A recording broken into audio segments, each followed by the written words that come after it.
the reason for all this increased consumption? It's tied to the rise in consumer culture, sort of this stuff we've been talking about, where the symbolic value is more important than the actual use value. Consumer culture is also relatively new and recent from the perspective of human existence. It's directly linked to the rise of market-based economies. Both consumer culture and market type exchange are new from the perspective of anthropology.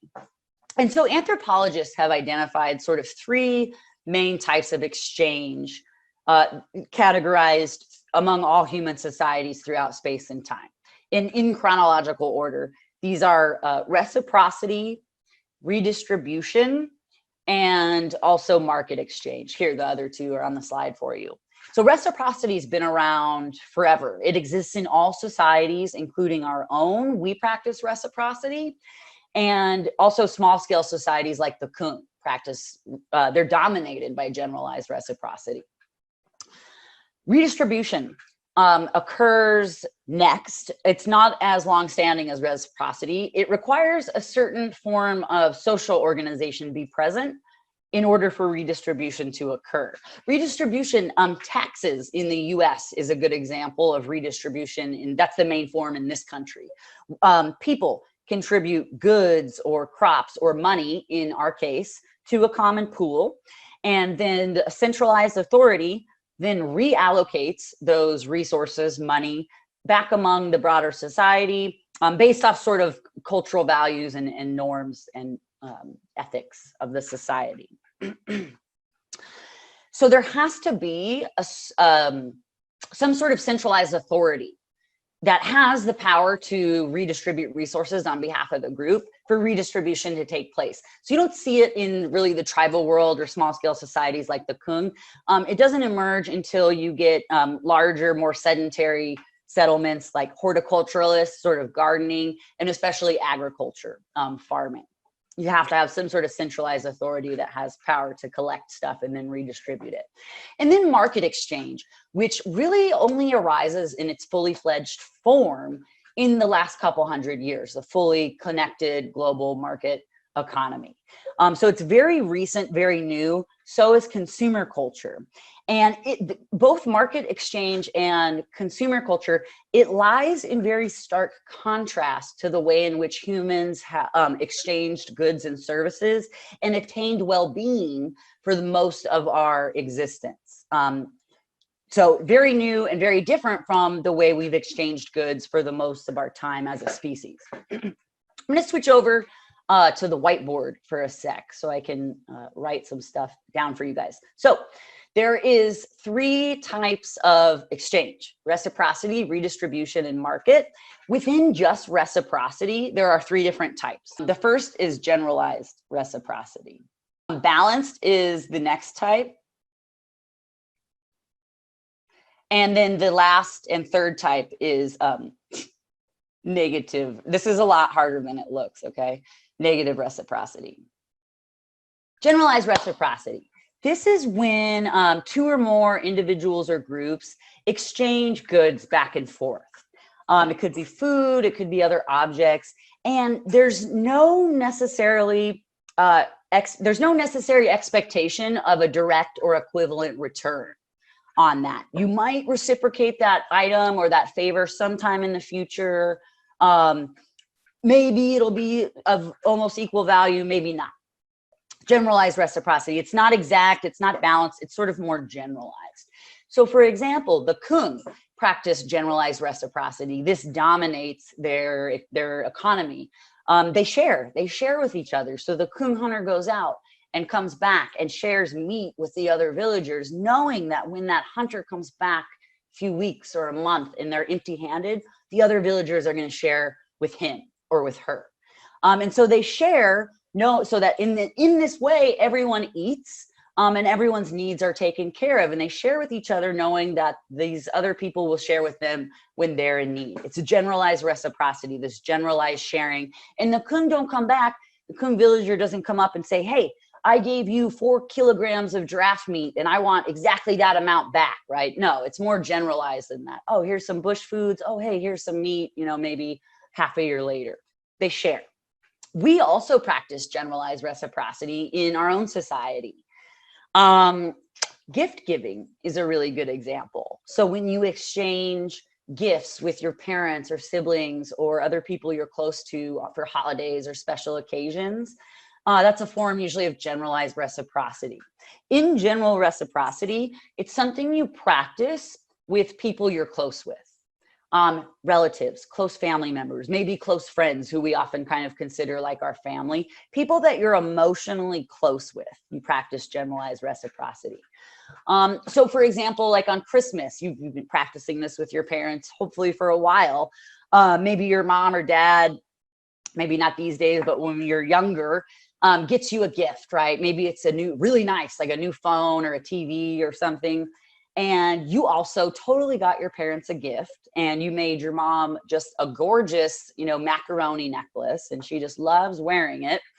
And so you've exchanged gifts, but it's generalized. It's not exact or balanced or equivalent.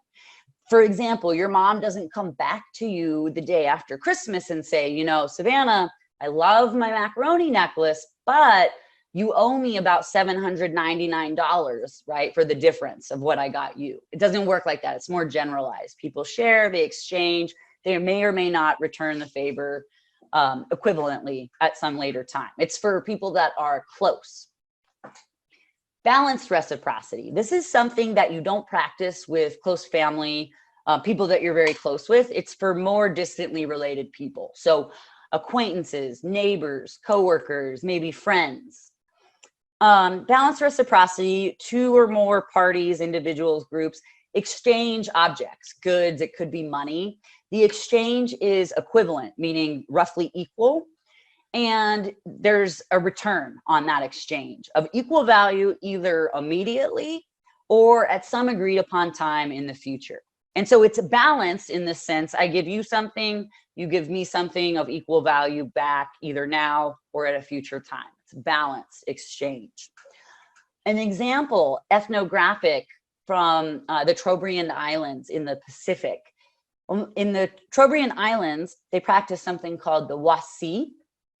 And there you have different villages. Some live on the coast, some live in the mountainous interior of the islands. On the coast, these villages have easy access to fish, other marine resources, but don't really have good garden land. It's too saline. In the mountain, in the interior, they have great garden soil, grow crops, yams, taro, but they don't have access to fish. They're not on the coast. And so the interior villages will trade. They practice balanced reciprocity with the coastal villages, fish for yams.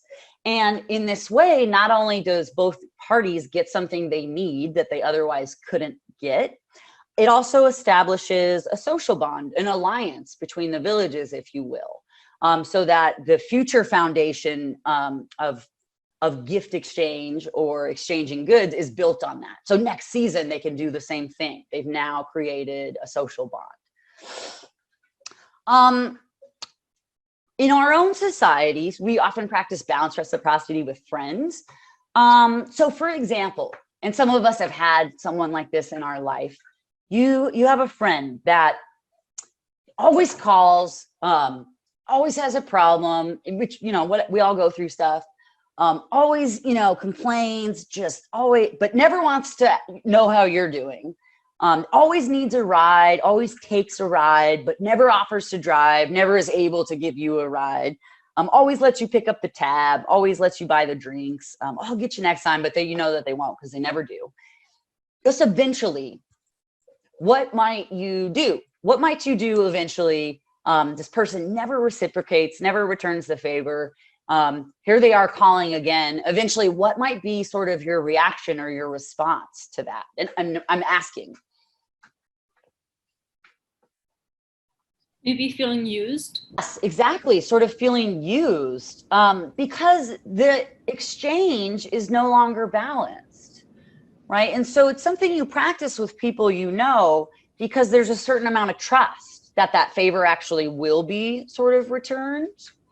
Which is why we don't really practice it with strangers for the most part. So yeah, sort of feeling used, Oh, and said, sorry, Soleil, I don't know who said use, but good. And then Soleil, I was going to say, cut them off. Yeah, you kind of might not want to answer the phone, might not want to have a relationship. Ghost them, fucking ghost them. Yeah, that eventually probably will happen, because that person, that mooch, that is always taking and never reciprocating, what they're doing when they do that is they're harming the social relationship, right? The exchange isn't balanced. They're sort of taking more than they're giving. It becomes kind of negative. It's no longer balanced. And eventually that will erode the social bond, right? You may stop answering the phone. You might see that person less and less. Importantly, reciprocity exchange in general, it's about the stuff, right? The object, the yams, the ride to work. But it's also about the subjects. It's also about the people involved in the exchange, right? It's heavily tied up with social distance too. And then there's negative reciprocity, sort of the third type of reciprocity. This is when one party is trying to get more out of the deal than they're giving. So haggling, bartering, warfare, right? Trying to sort of take something for nothing.